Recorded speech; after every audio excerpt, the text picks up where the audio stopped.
Well, as you can imagine, a little bit of a late start today. Didn't sleep the greatest. Bit of a frustrating evening for me, but I guess some solace in the sense that I'm confident I know what went on yesterday. The race with Sweet on Pete was ominously similar to the one here at the Meadows. Ollie. The one here at the Meadows when she made a break in the stretch her last start. And both fillies were not comfortable on the track. And I noticed looking back, and I went back and looked, there were a lot of breakers in weird places yesterday at Scioto. That surface is weird.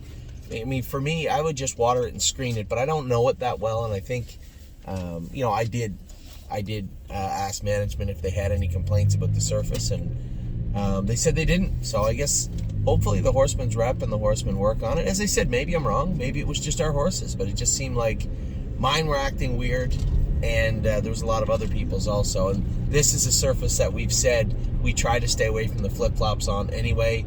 We have them off Purple Aura now, and which is even more shocking that she made that break.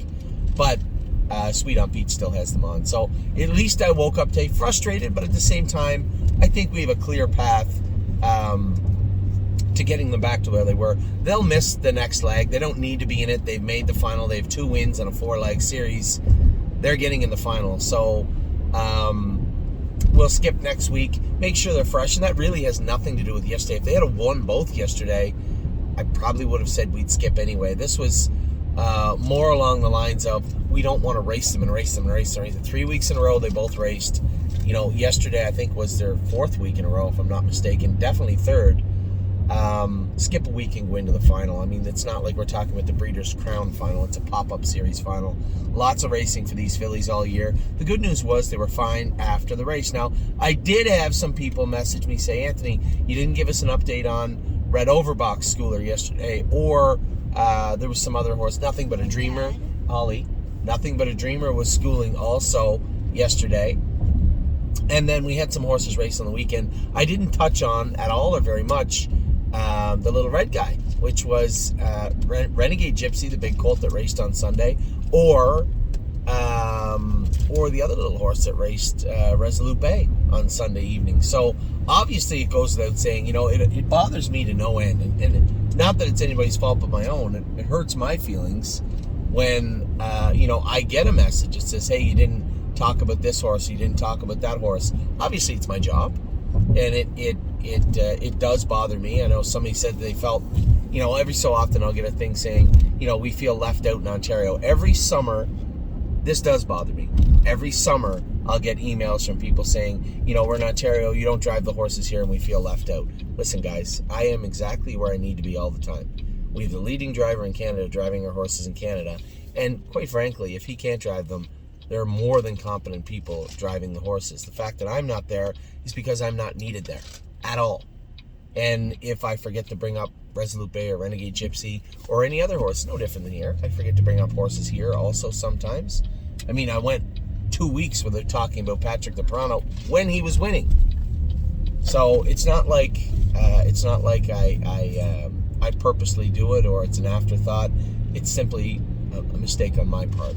So for those of you who might feel a little slighted because I didn't bring up Renegade Gypsy or Resolute Bay or the schoolers yesterday from Red Overbach or Nothing But a Dreamer or any of the other horses that we were supposed to school, qualify, race, or any of the other, obviously it's my job and I apologize, but it's certainly not that I'm not concerned or not worried or not interested in what is going on. Although I may not convey it to you because there's a lot going on, I most definitely know what everybody is doing at all times. So, on to today. We got a big card of racing ahead of us here. I'm just about to go and warm up the first horse at 11:15 in the morning. Probably around 11:30. It's a little hot, but still 11:30 should be fine. We got a lot in today. Enzo won't be in today. Ultimately, I talked to John. His blood was adequate enough where we could have raced him, but if anything went wrong today, his next stake race is in 8 days. So say he goes out and he races flat today and we're like, he just wasn't there.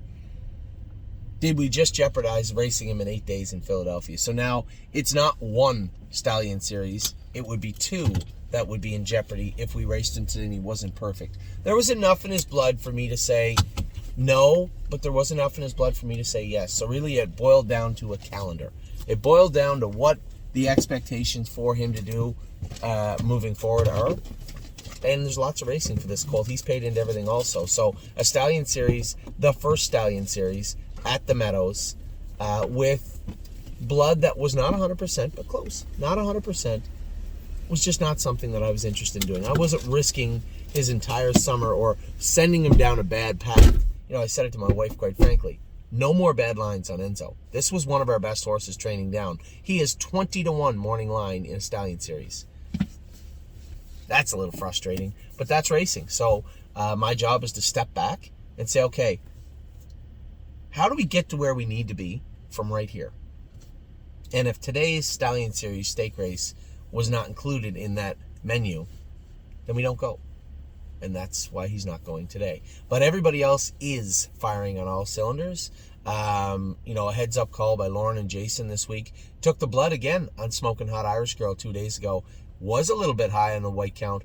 Was a little bit high on her AST. So enough time. We're tight, but enough time to get her right. And I told him, I said, Yes did this when he was 2. You know, his white count would jump a little bit. He'd have some mucus and allergy stuff.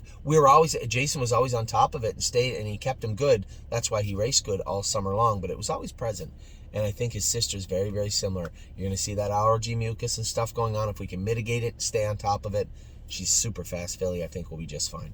So a good catch by Jason and Lauren in that regard. Mario, again, a lot of people asking why Cash Deals wasn't in. That's my fault. I should have followed up with Mario and let you know. Again, exact same similar situation to Enzo Aguel. Not going to race the filly hoping she's good and jeopardize future races down the road. This is a nice filly, right? She didn't have a great first 2 starts of her year. Had a wonderful qualifier leading up to those first races. And we want to stop that in its tracks. Her next start, I want her at 105%. Not 91, not 85, 105%. Or as close as you can get her there. Want to get these horses back on track. We don't have all summer to correct mistakes. They need to be corrected immediately. So Cash Deals will race next week. Enzo Aguel will go to Philadelphia as next start. I'll race him. We might even school him a little bit this week at Northfield Park. Make sure he's tight and be able to work on his blood at the same time. So that's where we're at with everybody, and I do apologize. I'm sure I've missed some horses along the way, and you know, for that again, I do apologize. This is all off the cuff. This isn't me with a written down. Okay, this is this horse. I'm just telling you how it is. So I'm optimistic about today. Hopefully, we have a great day. Super excited to see Crantini again. And obviously, with all the racing coming up, super excited to watch everybody tonight. Blue Tesla races tonight. I know, an overnight in Northfield, not really on the same caliber as stake race in Pennsylvania, but they all count. They're all important. Good luck to everybody racing today. I'll talk to you all very soon.